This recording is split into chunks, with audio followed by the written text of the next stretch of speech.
बस नंतर बाहेर बसली चहा वगैरे सांगा सगळं. माझं नाव अजय पाटील. माझं गाव रायगड जिल्ह्यात तालुक्याच्या कावीस गावचं माझं गाव. सध्या मी ठाणे जिल्ह्यामध्ये कल्याण तालुक्यातील पिसवली नावाचं गाव आहे. पिसवली गावामध्ये जिल्हा परिषदेच्या शाळेमध्ये मी काम करतो. या ठिकाणी आम्ही आमचे सरपंच साहेबांचे त्याचबरोबर आमचे उपसरपंच ग्रामस्थ आहेत, म्हणजे शिक्षक सर्व मित्र आहेत. साहेब मी या ठिकाणी जिल्हा परिषदेच्या शिक्षकांच्या माध्यमातून एक छोटासा लघुपट तयार केला की पाणी बचतीच्या संदर्भामध्ये लोकांनी पाणी वाचवायला पाहिजे, पाण्याचा मोठ्या प्रमाणामध्ये बचत व्हायला पाहिजे, असा एक आपला शिक्षकाचा उपक्रम आहे. त्या शिक्षकाच्या उपक्रमाला आमच्या पिसवली ग्रामपंचायतीनं मोठ्या प्रमाणामध्ये सहकार्य केलं.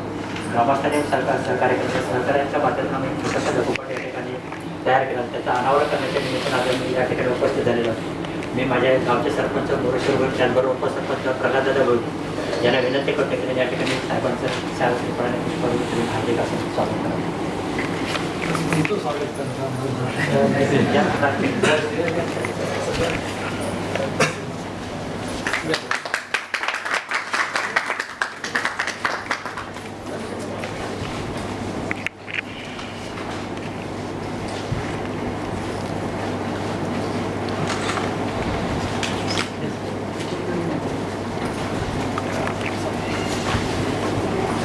यानंतर मी सरकारच्याकडे विनंती करतो की तसे माझ्या त्या रायगड जिल्ह्याचे पालकमंत्री त्यांनी विनंती करतो की त्यांनी या ठिकाणी तिथं आमच्या चित्रपटाचे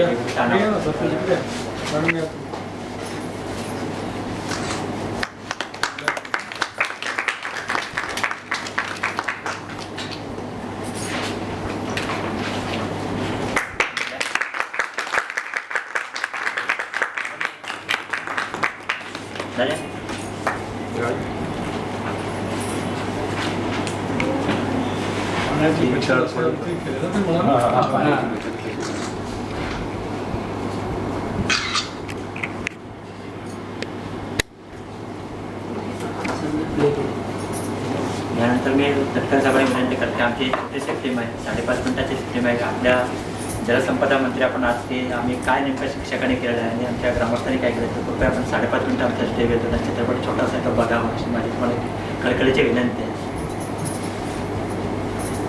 सर लगेच सुरू करता लगेच.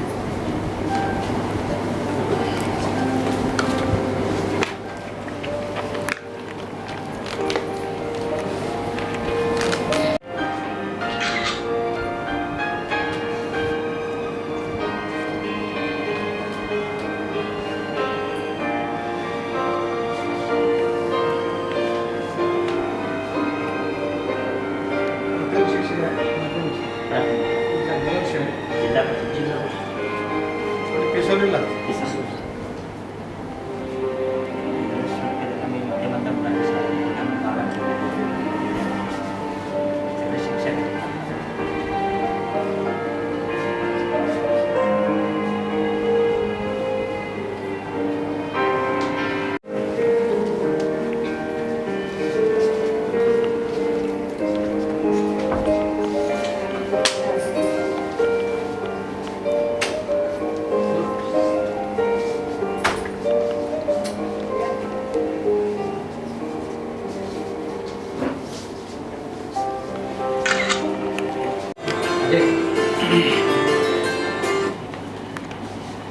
या ठिकाणी आज आपण जलसंपदा मंत्री माननीय तटकरे साहेब, त्याचबरोबर माझ्या रायगड जिल्ह्याचे पालकमंत्री यांच्याकडे आपण या चित्रपटाचं अनावरण करण्यासाठी आलेलो होतो. त्यांनी आपल्याला या ठिकाणी वेळ दिला. चित्रपट अगदी अतिशय प्रेमानं पाहिलेलं आहे. दादा मी फक्त आमच्या सरपंचाला 1 मिनिटं बोलायचं आहे. तुमची परवानगी असेल फक्त बोलायचं आहे. सरपंचाला विनंती करतो त्यांनी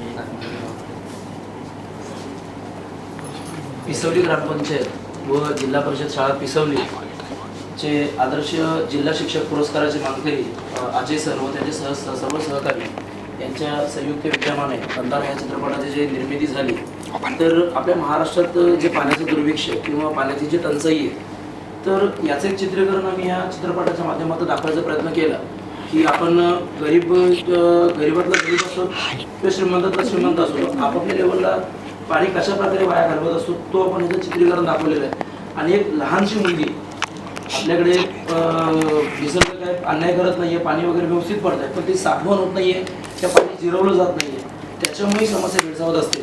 पण एक लहान मुलगी काहीतरी बंधारा बांधते आणि त्याच्यातून एक बोध घेऊन जर वेगवेगळ्या स्तरातील लोक जो पाणी वाया घालवतात तो जर नाही घालवला तर निश्चित रूपाने आपल्याला येणाऱ्या भविष्यात महाराष्ट्राला पाण्याची टंचाई भासणार नाही.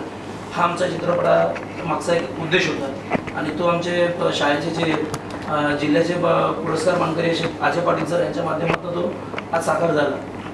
आणि आपल्या महाराष्ट्राचे जलसंपदा मंत्री तटकरे साहेब यांनी आम्हाला जो वेळ दिला याच्यासाठी पिसोली ग्रामस्थ आणि शाळेच्या वतीने मी त्यांचा शतशः आभार व्यक्त करतो. धन्यवाद. त्यानंतर मी साहेबांना विनंती करेन की त्यांनी कृपया मला तुमच्या कार्यक्रमासाठी आणि जर आम्ही काल्पनिक चित्रपट बनवून धुळवट लावतो की आपल्याकडे होळी या सण साजरा केला जातो, पण होळीच्या दिवशी मोठ्या प्रमाणात प्लास्टिकचे पिशवी पुड्या मारल्या जातात. कोणातरी डोळ्याने शरीराला येत आहोत आणि ती इको फ्रेंडली होळी कशी करावी या संदर्भामध्ये चित्रपट बनवून या सगळ्या कार्यक्रमाला आपण शुभेच्छा द्याव्यात अशी मी तुम्हाला या ठिकाणी विनंती करतो. अत्यंत महत्त्वपूर्ण सामाजिक उपक्रम करणारा बंधारा एक साठवण छोटीशी जी काही एक चित्रफित तयार करण्यात आली त्याच्या समारोह प्रसंगी या ठिकाणी उपस्थित असलेले याचे सर्व प्राथमिक शाळेतले गुरुजन अजय पाटील या छोटेखानी कार्यक्रमाच्या निमित्ताने ज्यांनी सहकार्य केले ते पिसोली ग्रामपंचायतीचे माननीय सरपंच श्री भोईर, उपसरपंच भोईर, माझ्या पेण तालुक्यातील या ठिकाणी उपस्थित असलेल्या DM, आमच्या महिला भगिनी कार्यकर्त्या आणि या कार्यक्रमाच्या निमित्ताने या ठिकाणी आपण आलेले सर्वच सहकारी बंधू भगिनी आणि मित्रांनो, गेल्या वर्ष महाराष्ट्राने अतिशय तीव्र पद्धतीच्या दुष्काळाचं एकंदरीत पाहिलं. महाराष्ट्राला दुष्काळ तसा नवीन नाही. मगाशी पिसोलीच्या सरपंचाने आणि गुरुजींनी या ठिकाणी सांगितल्याप्रमाणे महाराष्ट्रातलं पडणारं पर्जन्यमान हे तुलनात्मकदृष्ट्या म्हटलं तर जसं कृपी आहे, परंतु त्याचा योग्य रीतीने साठवण केल्याच्या नंतर वापर करत असताना किती मोकळेपणाने आपण करत असतो या चित्रफितीच्या पहिल्या भागामध्ये अतिशय उत्तम पद्धतीने दाखवलेलं आहे.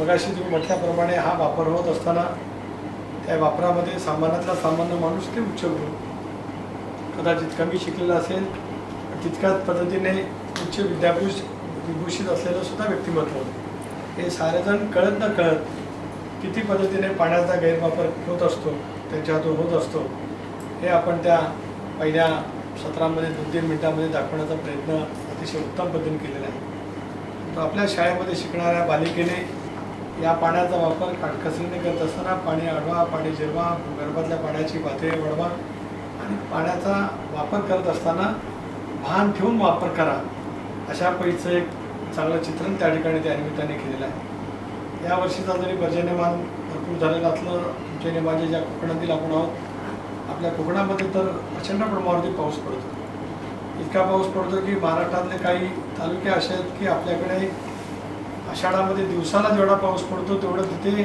वर्षभरामध्ये पाऊस पडत असतो. परंतु याही परिस्थितीमध्ये आपल्याकडचा होणारा पाण्याचा अतिवापर काही प्रमाणामध्ये एकंदरीत या संबंध बाबतीमध्ये विचार करण्याच्या दृष्टिकोनातून अत्यंत महत्त्वपूर्ण असा होताच. अशा वेळेला अजय पाटील गुरुजी यांनी पुढाकार घेतला आणि एक सामाजिक प्रबोधनाची एक चांगली कल्पना या चित्रफितीच्या मार्फत त्यांनी मांडण्याचा प्रयत्न केला. बालमनावरती जर काही संस्कार बिपले गेले तर ते जसं